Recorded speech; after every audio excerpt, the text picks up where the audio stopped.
Justin, I'm so excited to have you on the podcast. I know that you have an incredible story, and I've heard little bits and pieces from, Preston and Tyson from Renaissance Ranch, and you work at Renaissance Ranch too, which is so awesome. Yeah.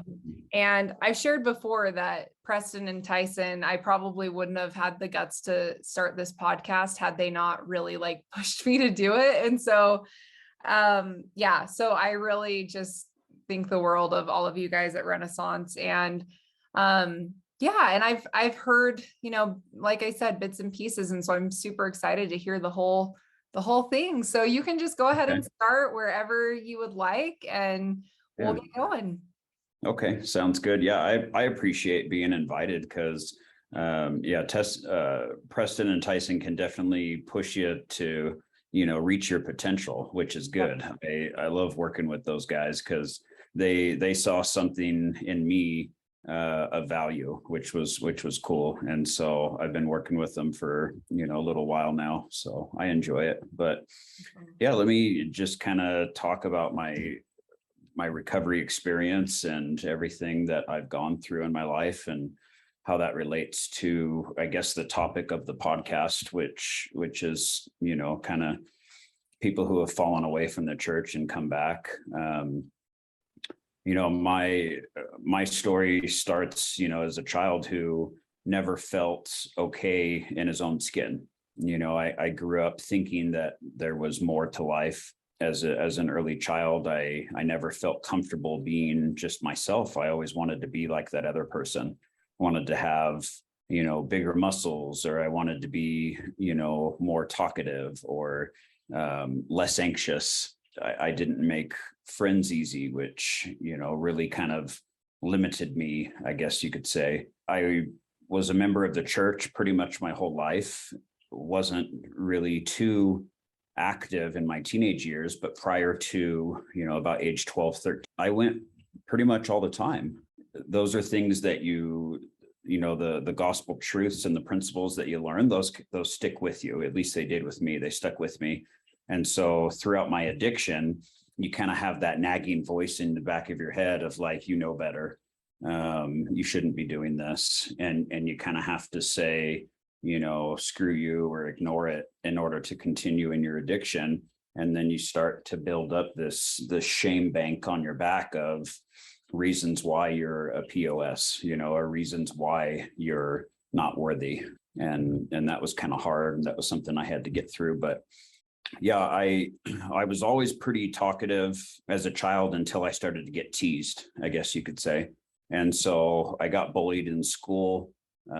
Elementary school, I was bullied, had my ear pierced in I think it was second grade.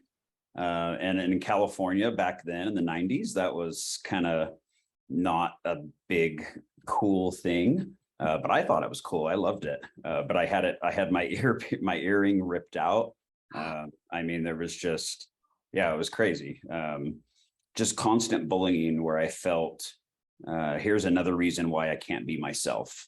And so I built this persona. I built this wall of who I thought other people wanted me to be. I really kind of stuck with that. I think I was maybe 12 or 13 when I was introduced to cannabis, and it was like this false blessing in my life. I felt this is what it's like to live. Anxiety went away. I felt like I could be myself. I could joke with others. I was talkative. I was friendly. I started to make friends. So it was a constant reinforcement of drugs are good because they help you forget about other people. They help you to not get bullied or teased. What more would you want in life? When you're stoned and you're laughing and having fun. Little did I know that, hey, those are super damaging to my brain, super damaging to my identity being, formed, and the friends that I was making. And so obviously I continued down that path of friends in low places, started drinking at age 14, 15, started trying harder drugs, cocaine, methamphetamine, moved from California to Utah, took that as a fresh start of, people don't know me in Utah and I can be who I want to be. Again, I was the cool kid from California who had his driver's license in high school. So that lasted all of about 6 months before I defeated myself. The old me started to come out, and I started to do drugs and alcohol again. And I started to, really revert back to those trained behaviors of who I think people want me to be. So I never was really myself. I never felt comfortable to, as I said, in my own skin, to be myself. I met a woman. I got, heavily addicted to methamphetamines. 16 years old. I'm using meth pretty regularly. I'm not going to school. Got my GED and tested out. Found out, my girlfriend at the time was pregnant. My parents, they encouraged me to do the right thing, is what it was said, was, get married, raise my child, get a job, support my family. So that's what I did. I got a job, got married at 18, bought my first house at 19, pretty successful, always kind of in these leadership roles. Even though I wasn't trying for it, I always found myself in these leadership positions. People tend to gravitate towards me and take direction and want to be around me. And I thought it was strange because I didn't like me. Why do they want to be around me? So were you using meth that whole time that you were, after when you were buying the house and, all of that? Were you maintaining your drug use? Yeah. So it was off and on. During the pregnancy of my first child with my daughter, I had stopped using. So my first wife, we used to use meth together. And when she found out she was pregnant, it was, okay, we need to stop. And so I stopped with her. But then as soon as, my daughter was born, I picked things back up again. Now, it wasn't always like a day-to-day thing at the time. It was more of what you'd call a weekend warrior or something. You're just kind of using on the weekends and then struggling to get up for work on Monday. It just progressed. My work started to suffer. My father was diagnosed with cancer, and I moved him in with me. And the VA was giving him just this exorbitant amount of pain pills that he didn't really use. And so he would give them all to me. And so I was selling, methamphetamines. I was working, I was using pain pills. It was just a recipe for disaster. At this point, I'm not going to church. I'm not, being a husband. I'm not being a father. I'm not being those things that a true individual, a child of God, I'm not doing those things that I know to be true to myself. And so that's kind of eating at you in the background the whole time. Well, marriage is suffering. I've got another son who's born. My wife was done. She's like, hey, I was able to quit. Why can't you quit? And in my anger, my answer was, I'll quit when I'm good and ready. But deep down, my answer is, I don't know how. And I don't even know. Yeah, it just didn't compute back then, So I went to a treatment facility, inpatient, did 28 days, left, got about 3 months sober, and relapsed again. So that was, I'm in my 24, 25s. Right before rehab, I had really started to delve deep into heroin and cocaine and meth, IV drug use. It was pretty bad. I was kind of on death's bed, ended up in a couple of hospitals and then into treatment. At that point, it was like a series of years of just, let's build myself up to think I can be sober, and let's show my family that I'm sober. And then all of a sudden, let's pull the rug out from myself and all of them and relapse again. And so I probably did that over 30 times at least. Outpatient treatment facilities, another inpatient program. Finally had my run-in with the law. I thought I was, we call it terminally unique. I thought I was better than other people. They may have all been, homeless and busted, but I was better, probably worse, in denial, thinking that I'm better. And so I ended up in the prisons or jail system in Salt Lake, and it was for some pretty serious charges. I got in trouble for an aggravated robbery charge. It just tossed my whole world upside down, thinking, I'm going to prison for 5 to life.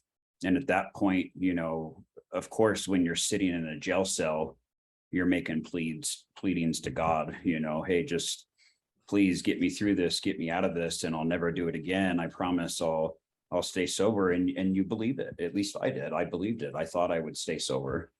And he did. He took care of me. That's why I was there. I was probably going to get killed or kill myself. And so God intervened and put me in jail. And that's how I look at it now. And I learned so much from those jail stays. Caught in the correction system, kind of relapsing on probation, ended up, in and out of jails, not holding jobs, not being there for my kids. It was just a disaster over and over again. Just more reasons why I was a POS and more reasons why I can't succeed and I'm a failure in life. I finally kind of got my life together enough. I met another woman. Obviously, I we'll talk about it later, but I struggled with codependency and relationship and all sorts of stuff. And so I jumped right back into another relationship. I got married and I entered treatment that night. Literally my honeymoon for my second marriage, I checked into a rehab. Wow. How did that come to be? Well, I had gotten arrested while I was on probation, and they were supposed to file a hold to keep me there, but they didn't. And so at the end of the 3 days, I was released, and I'm sitting on the bench looking at the payphone thinking, okay, you're dope sick. You're shaking. I've been throwing up. Like I've detoxing from heroin and meth, and I can call my girlfriend, my fiance, or I can call, the drug dealer. And I had a moment of clarity that I reached out to her. And when I talked to her on the phone, I said, I need you to come get me, like right now, because if you don't, I'm gone. I'm disappearing. And she came and got me, and we talked that night, and she said, let's get married and let's get you checked into rehab. And so the next day I went to my probation office. I told them that I had relapsed. I told them about being arrested. He handed me a list of treatment providers and said, give these people a call and stay in touch with me. I'll let you know if the judge wants to arrest you or talk to you. So we went to the courthouse, we got married, and I called a treatment facility and got checked in that night. Just a nasty, unhealthy environment that I was in, that I was caught in. And luckily for myself, it was a 90-day program, inpatient, and then 90 days of outpatient. So a 6-month program and a 12-step program. And that was something that I had been kind of introduced to, but I had never really let it sink into my heart, into my soul of what the steps mean and how to work those. And so I got about 28 days into the program, and my probation officer comes and arrests me and says, you're going back to jail. The judge wants to talk to you. So I'm broken down, emotionally, mentally. I'm exhausted. I'm thinking, what's going on? God, I'm trying to do the right things. Why am I going back to jail? And I get before the judge, and he says, I'm done with you. You violated probation. You've absconded twice. We've had to send major crimes after you. I don't want you anymore. You're not a good candidate. I don't care that you're in treatment and you're going to prison. The shock that went over me at that time was crazy.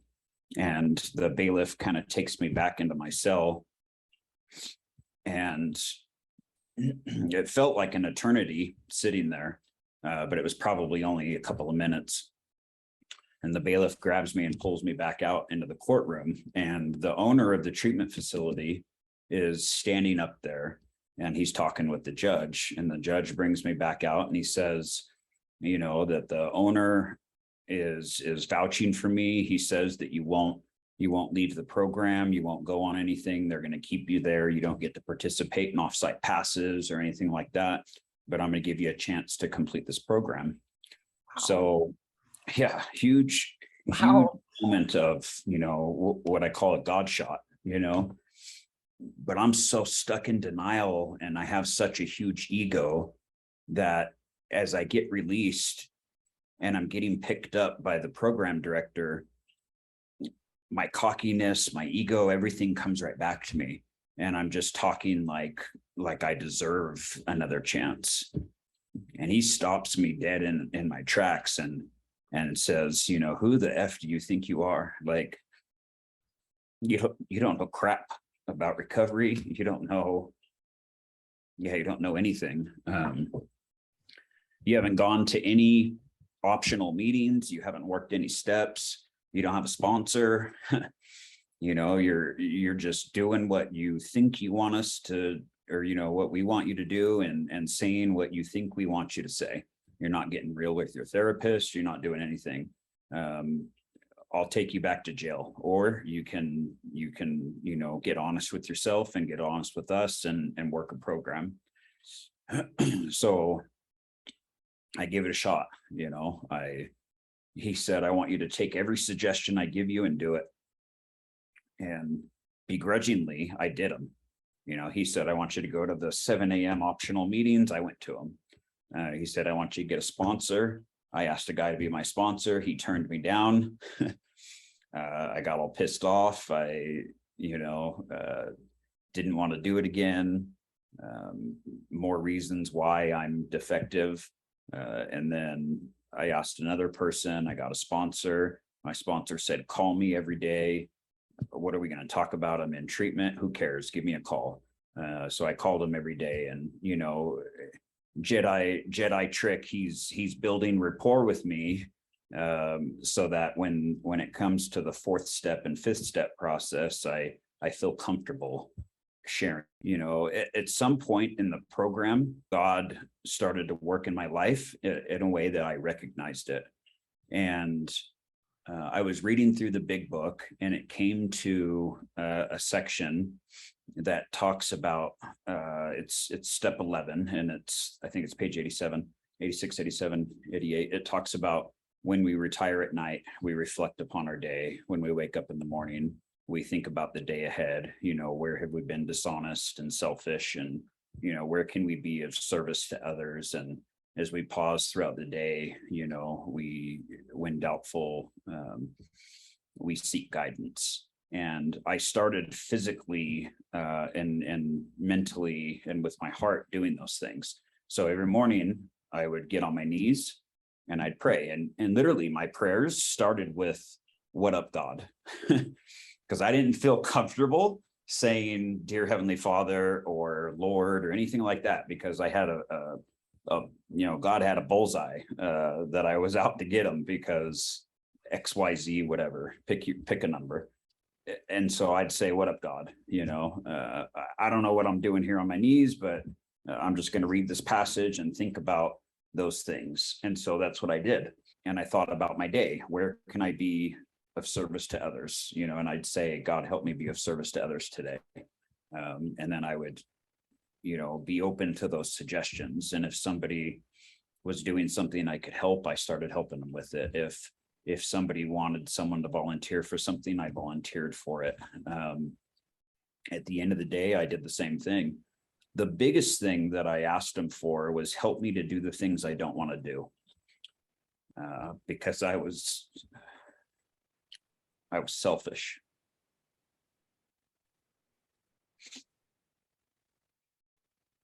I was a taker, you know. I just took from everybody. So I asked him, help me to do the things I don't want to do today.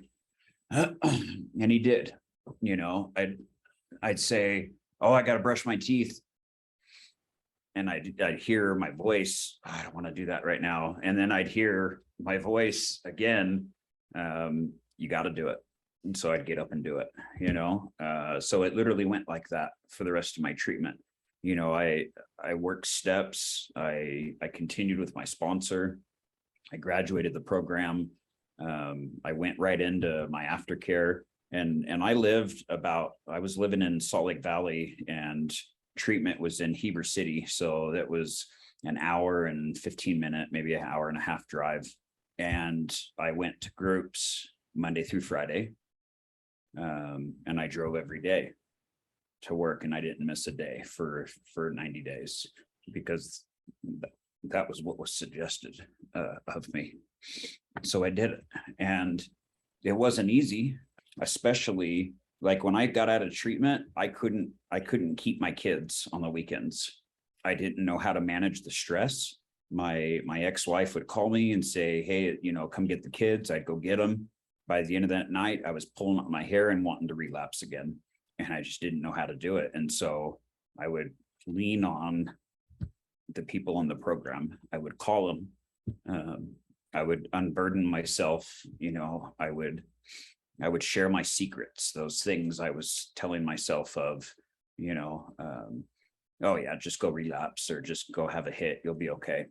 So I completed the program and had an opportunity to then work for the company that I went through treatment with, which, you know, during my aftercare, that was impressed upon me spiritually and emotionally of like, you've done so much damage in your life, you need to give back. And so that was how I heard it was, you know, let's work in treatment because I had fun. Why not have fun in recovery and work with others and get paid to do it? So I started working for the program. Well, it was about, I'm not sure exactly, you know, I won't speak to the owners or anything, but the program was going to close down because of management.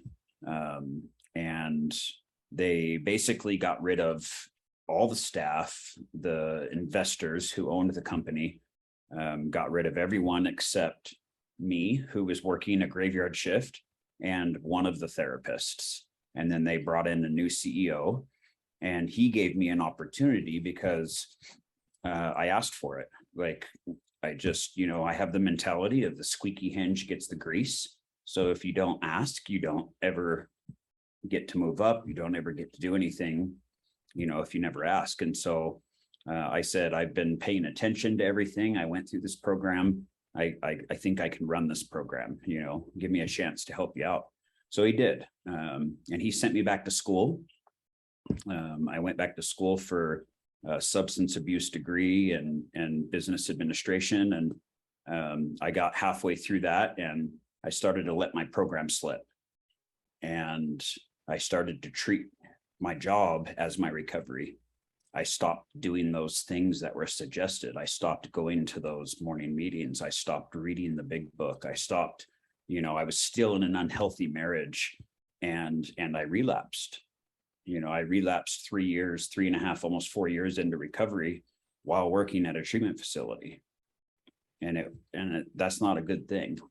You know, that was when I met the guys at the ranch. Actually, I had gone to a detox program and then checked into a Renaissance Ranch in 2015. And it's a different level of treatment with the ranch. It's accountability to an extreme. It's a male only facility. And so there's an extreme culture of brotherhood, of family, of doing what's right. You know, it's faith-based, it's 12-step, and the brothers and the staff are you know, they helped me see my unhealthy marriage, my my ego. They helped me practice journaling. They helped me, do the things that I needed to do in my life. So I did the inpatient program, only went a couple of months outside of treatment before I was like, oh yeah, I can work in treatment field again. So I went to work for another facility. The owner of another company had said, hey, I need you to come help my company. We're struggling. We've got some licensing issues. Help me get out of it. I went and worked for them. I kind of revamped their program, identified a bunch of stuff of, hey, this isn't something I can fix because the owner is part of the problem. And, the facility ended up being closed anyway. Well, when you're having to place 50 clients within 7 days and people are leaving AMA and relapsing, you take it personal. Yeah. You really do, whether it's not, still in the marriage, knowing that it's unhealthy, but just too scared to say, I want a divorce. And I relapsed again, checked back into the ranch because I knew that was what I needed, and went through the program again and got out. Finally took the suggestions of the divorce and some of the other things that I held out on, just those reservations. Best thing I ever did. I took the suggestion of not dating for a year afterwards. Best thing I ever did.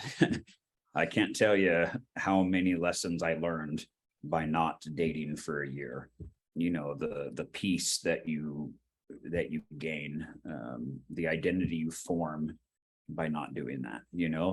I felt that was the only way I was going to be ready for a true relationship, was so that I could be healthy within my own self, that I wasn't seeking others for my support, for that identity, I guess. Did some car sales for a little while, stayed out of the treatment industry because of all the bad experiences I had. And, I didn't want to relapse again. And so ended up doing some consulting for some companies, just, part-time.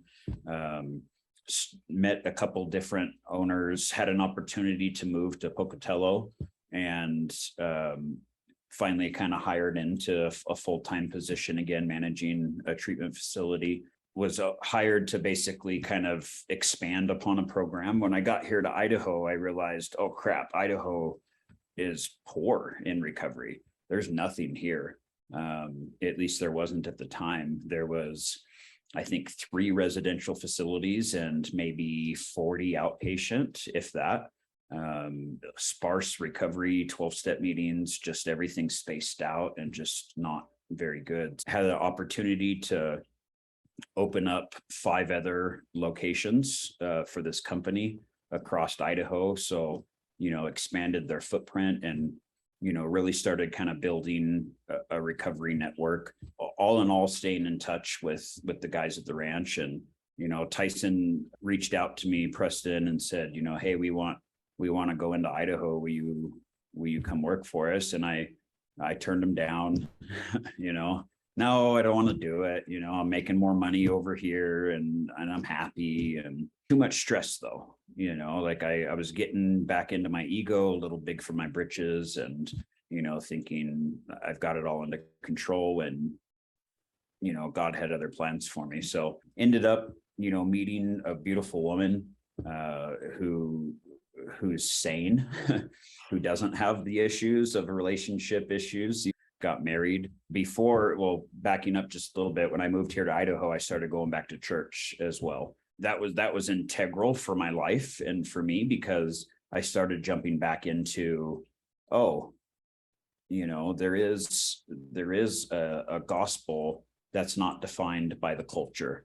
So there's eternal truths and principles that I follow, and that doesn't mean I have to like all the people that are in church. So that was kind of cool. So I started doing that. What was it like when you went back to the church for the first time, and it had been so long since you'd been to church? What was that like? It was really awkward. And I literally felt my 13-year-old self come out again, of like hiding in the back pew, not wanting to talk to anybody. As when people did talk to me and they asked, what do you do for a living? It was, I manage a drug and alcohol facility, but it wasn't, I'm in recovery and this and this and this. And so it was very kind of one-sided. I wasn't going to any service events. I wasn't doing, any teachings or positions. It was just, I'm here to do me and I'm out. I went back to church a few times throughout my life and I always felt very judged, but I probably wasn't getting judged as much as I thought I was. It was more just in my head, my own judgment. For the first time in my life, I had these goals now of, I want to find a wife that I can take to the temple. I want to take out my endowments. I want to have, a patriarchal blessing. I want to do these things that the church, asks you to do. And so those are the things I started working towards. And as I'm working towards those things, God's putting more stuff in my life that's of good. He's putting the Dixons back in my life. He's putting my wife into my life. He's putting, my kids and all sorts of things. The trust is coming back from family members and opportunities and just all these good things. So I finally give in and I say, okay, I'm going to move on.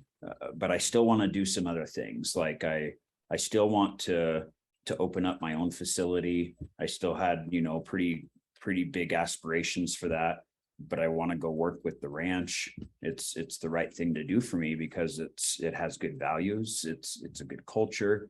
And I feel that I'd be of maximum potential to help others at that place of business. And so when the ranch opened up a facility here in Idaho last year, I was right there. We're doing great things in Idaho and we've expanded and, I just blessing upon blessing. I got married. I was sealed in the temple. In Nauvoo, right? Yeah. What made you guys want to go to Nauvoo to get sealed? My wife. Want to? Yeah. She had that, that dream that she was going to be sealed in the Nauvoo temple. And so, I wanted to make it come true because I like doing things for her. I like doing things that make her happy. They make me happy. And why not, go to Nauvoo Temple? It's a beautiful place and it has a lot of historical meaning. And it was a wonderful experience. I married into a large family and blended families are tough, they really are. And there's a lot of challenges that come with it, but it's so much more rewarding than it is a challenge. Like if you're going to put a comparison, like you've got challenge, you got reward. I have loving family that's accepting in my life now. Just recently, I was able to acquire and get my own facility opened in Pocatello. Yeah. What? Yeah. Oh my gosh, that is so exciting. Yeah, it's pretty cool. So, well, you're still at the ranch though, and you're Yeah. working at your facility? Yeah, so I have a business partner who takes care of the day-to-day operations over there. Oh my gosh, that's so so cool. yeah, it's just kind of, here's my vision. Let's try to get that going. And so that's what's going on right now. And it's been tough. It's been a struggle. You have to separate, you have to delegate your time. You have to, make sure that you're paying attention to certain things. You've got, business ethics and all sorts of stuff. And I honestly didn't know if I was going to be able to do both. And I still don't know 100% that I'm going to be able to accomplish both. But I don't want to leave the ranch. What they've built over the last 20 years is nothing in comparison to what I've, just started. And so, yeah, if stress comes, it's like, hey, how do I figure out how to get the stress back down so I can, manage everything I need? Yeah, exactly. And focus on what's important. So having guys like Tyson to give me that feedback of, hey, what's going on with you? That's essential for me. And that's the culture that I have in my life in recovery. Yeah, I think that's kind of the gist of the story. Like there's going to be a lot of little questions and things that I missed in between, but Yeah. yeah. So I'm curious to know, what was the turning point that made you want to come back to church? Of all, like you got sober multiple times. Yep. What was the turning point that was like, this is the game changer for me that's going to push me back? Yeah, I think, in my life, I have to boil it back to like baptism. So like when I was baptized, I was given, confirmation of the Holy Ghost. And from that point on, I had a conscience. I had, something telling me this is right, this is wrong. These are things of good and these are things of not. And the whole time in my addictions in my life, I've got that voice, that nag in the back of my head of like, hey, this is a good church and these are good things. You should be doing them. Throughout my life, it's I'm not ready, I'm not worthy, maybe later, those types of excuses and justifications. And I finally just reached a point where I was like, I'm ready. I'm ready to give the commitment. I'm ready to give what it's going to take to insert myself back into, to Christ, into the culture. I want the blessings that it's going to give me, and I want those good things in my life. They make me happy. They do. Reading scriptures gives me joy. Spending time with a partner who enjoys those same things gives me joy. I finally felt like I deserved it, that I was ready for it. I love that. So Justin, you are one of the smartest, just intellectual. You're just so, I don't know, you're so sharp and you just know a lot of stuff.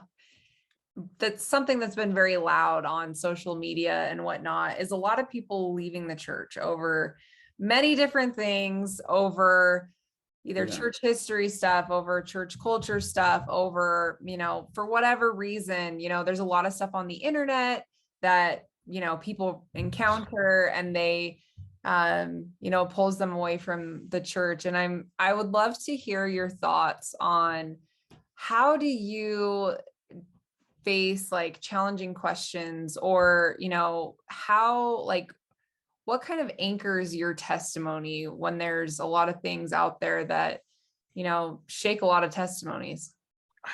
I think, for me,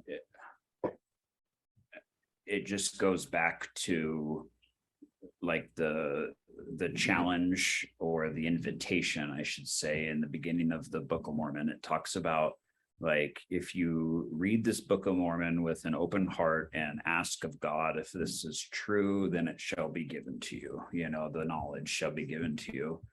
And so as the world, gets more and more chaotic, and as social media and, people have these very, very, very convincing reasons of why the church is evil, or the things that are being said or done are not right, I have to take it back to the simplistic part of give it to God and pray for feelings of right or wrong. Every single time he's given me the confirmation of, yeah, this is great, you're doing the right thing, just keep doing it. Don't pay attention to that, or hey, that's human nature. The church, I think, gets a rap for being perfect when the church is imperfect. The gospel, the principles are true and perfect. So if you stick to those principles and the gospel, then I think, for me, it's never let me down. The laws that they have, like the law of tithing and the laws of, service and things like that, those have never failed me.